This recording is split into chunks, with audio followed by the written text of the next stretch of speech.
Hi, and welcome to my wildlife year, week 17.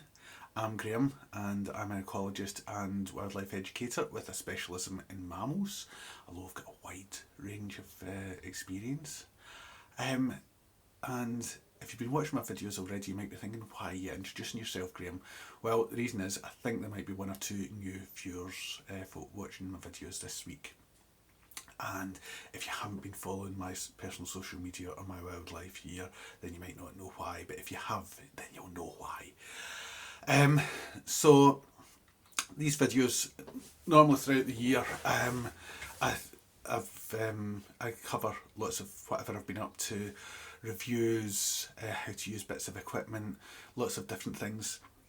I set myself the challenge in late 2020 to make these weekly videos. It's taken me outside my comfort zone. Put me in front of 200 people to us talk about bats. I can do no problem. Put me in front of a camera and I get very nervous. So, this video is going to be a bit different. I'm going to start off though, before we got into the main thing that I've been doing this week, which has involved lots of coffee. I need my coffee to stay awake. As I finished off last week's My Wildlife Year video with the camera traps were out at school, and I had got a badger and a barn owl.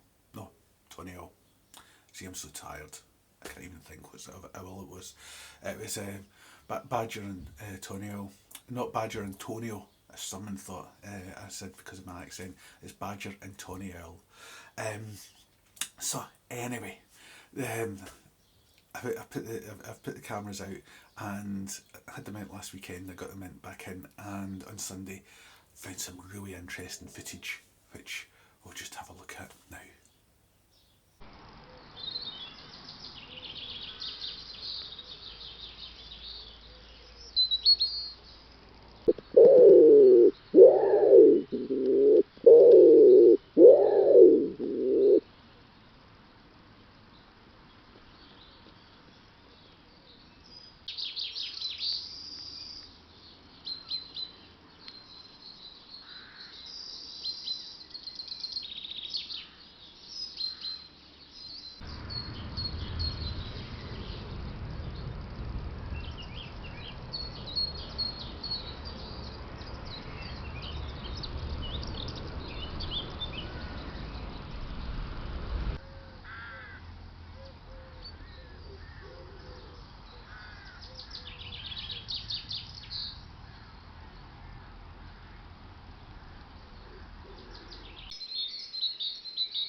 These trail cams that I've had out are actually part of my community project. I've had them at the school first, but now that I've finished with the school, and I'm going to produce a video for the school. I actually hope to do it this week, but being a bit busy. They're actually going to be available for people in the sort of like, not just my village, but in the wider community as well, to borrow and find out what wildlife is in their garden, along with mammal tunnels.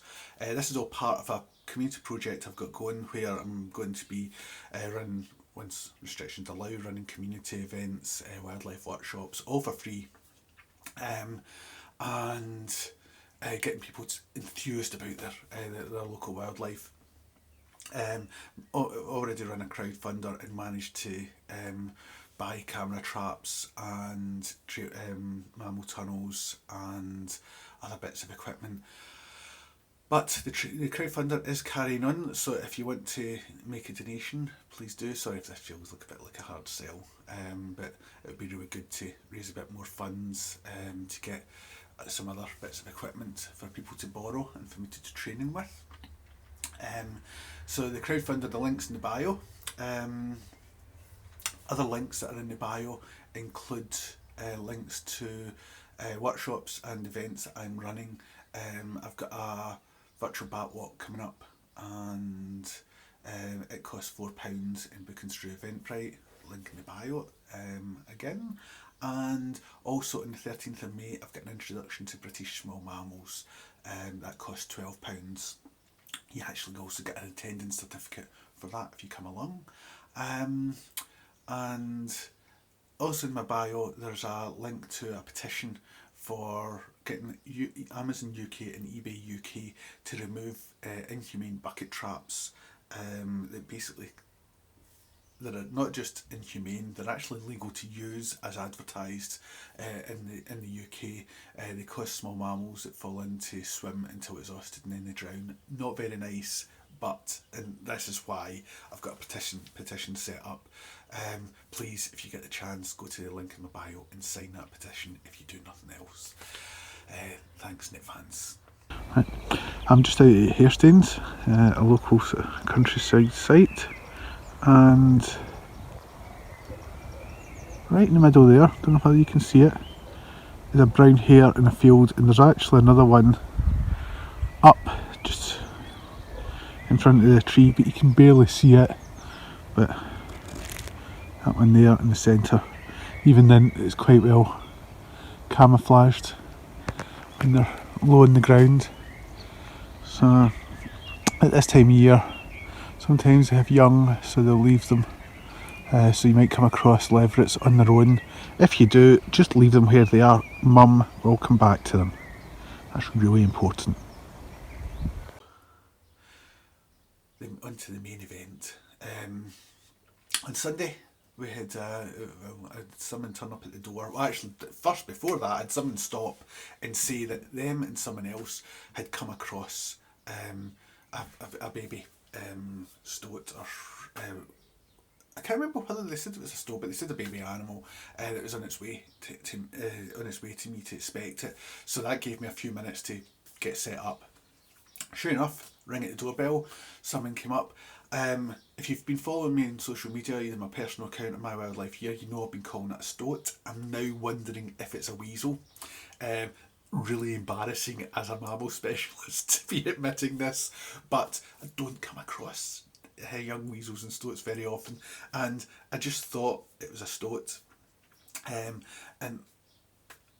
I've got it in my, I had it in my hand, and I thought, oh, I think this is a very, very, very young stoat, because I don't know what size they are when they're born, but I'm wondering, I've seen some videos online, and I'm either seeing stoats, baby stoats that are a lot older, or else what I've got in my hand is not actually a stoat, it's a weasel. So anyway, he's been christened Smelly by my daughter. That's not the name I wanted to call him Stinky, but my daughter's decided Smelly, because mustelids do smell quite a bit. So I made a formula for a couple of days until I got some, well, for a day or so, until I got some proper puppy formula for him and got it down him. I should say, before I go on any more, if you find a baby animal that's that it depends what type it is, whether you take it, you take it into care or not. If you find something like a brown hare, or a hare, or a deer lying, a baby one lying on its own, leave it where it is. Its mum's away, its mum will come back and look after it. This is what they do. Something like a kit or that you find, sort of like a Stoat or a Weasel on its own, and it's naked, it's sort of like it's pink, wee small, pink and naked. That's a different matter. Mum may come back, but mum may not come back. So you've got a decision to make. If you've got time, you can sit way back and wait and see if mum turns up. But then again, even just you being there might stop mum coming for the kit. So you've got to make a decision. The decision these people made was bring it to me, because one of them knew that I was a wildlife rehabber, which brings me on to another point, in that on social media a few people have said, take it to a wildlife centre. Why haven't you taken it to a wildlife centre? A couple of things. One is I'm an experienced rehabber. The other thing is I can give them round the clock care. Wildlife rescue centres, they're really busy at this moment in time. So like, this is their busiest season because a lot of orphans are getting brought in. If they can have one that is with someone else that is getting looked after the way it should be, then they're not going to complain. In fact, if I get a couple of rehabbers saying well done for taking him in, it means that he's not turning up at a really busy wildlife centre. And as I say, I can give him round the clock care. Hence the reason, lots of coffee. So, I have to feed him. I've got a little syringe here that's warming up in some water, and I feed him, and then I have to also stimulate him to poo. So I get a bit of kitchen roll, wet it in some warm water, and then dab his nether regions until he poos. So we'll get him out, and you can see him. So, whoops, there he is there. Now, he's quite quiet at the minute. You heard a squeak there, but quite often he does lots of squeaks. Now, the trick with feeding him is how you get... Well, one thing I've got to do first is... That's fine. Is put some in my wrist to check that it's not too warm. And then, this comes the hard part, which is I'm going to have to put my glasses up there, is to try, once he starts eating, he eats quite well, but sometimes that first coax, he just sort of goes, right, just come in. And the other thing that happens sometimes when you're feeding him is he goes to sleep. Yeah, there's a little squeak. Try and get some in his mouth. In you go. What you've also got to be careful is that you don't put it up his nose and get him to inhale through his nose, because that's bad for the lungs, to have food down into his lungs. Come on. Come on. He's very delicate. Come on. He's quite a wriggler as well, as you can see. Come on. Come on.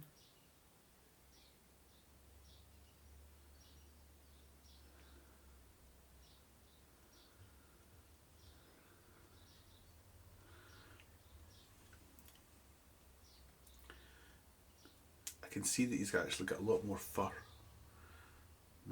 Now, I've been weighing him since he arrived, and he's put on a couple of grams this week, which doesn't seem a lot, but as long as he's putting on some weight, I don't mind.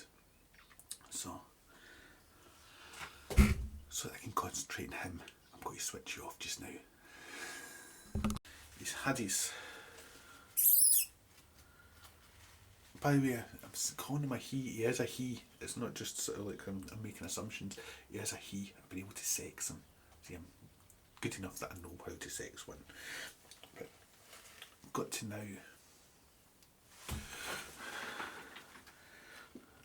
it's really hard to get this in camera. But to just tickle his bum with a bit of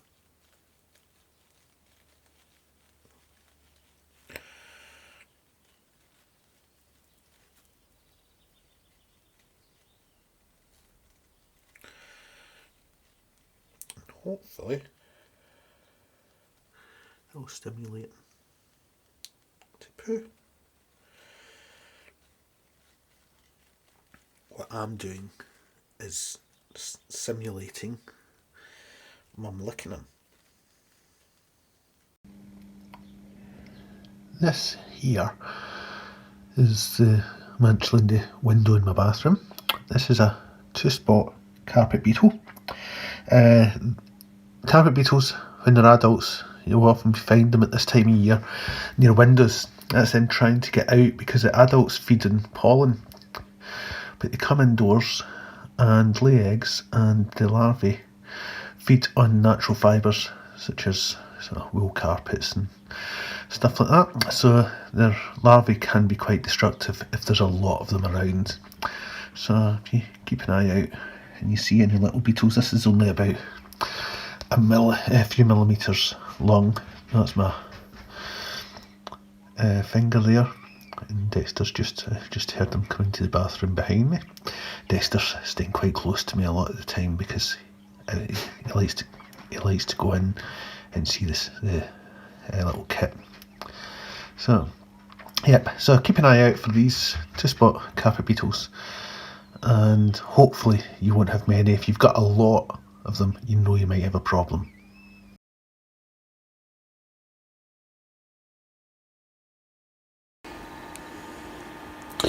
I've just had this little, what I think is a young stoat, or baby stoat, brought in this kit, and just going to try and, if I can keep it going for the next 12 hours, that'll be brilliant, and I'll be able to get some nourishment into it. I'd say the next couple of days are vital to it, so hopefully I'll have some good news for later on in my wildlife year, week 17.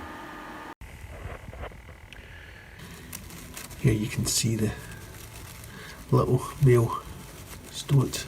I've got him under this brooder, which I move across to keep him warm, and also in plenty of tissue paper.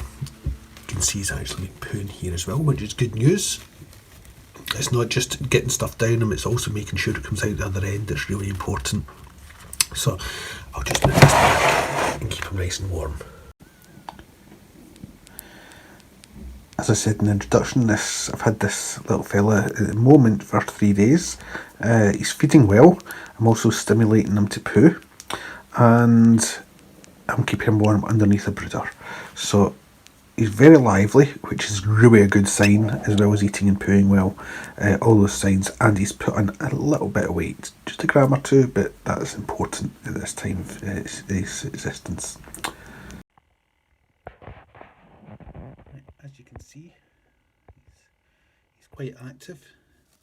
He's got a habit when I come in now, he's fast asleep, and I think he's actually died on me.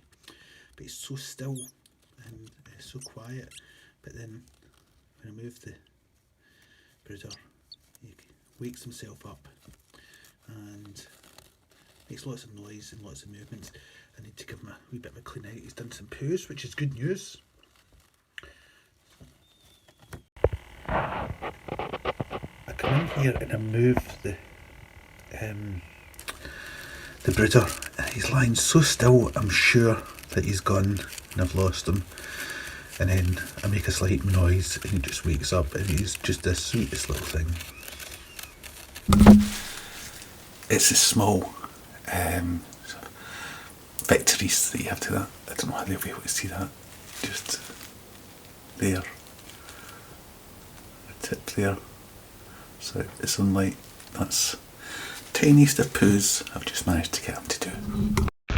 Thought I'd just pop in this little video of some soprano pipistrelles out my back garden that I got last weekend. It was a lovely evening, and just as I put it in just as a advert for my bat walk that's coming up on May the 7th. If you look at the link in my bio here on the channel, you'll be able to find out how to book your place. It's an hour and a half, an hour's basically pre-recorded bit, and then a Q&A afterwards, and it costs £4 to book a place.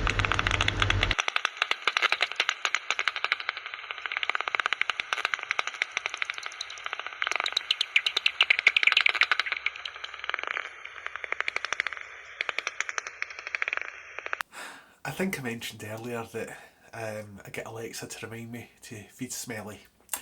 Well, Alexa and I have a bit of a fractious relationship. She seems to struggle a bit sometimes with my accent.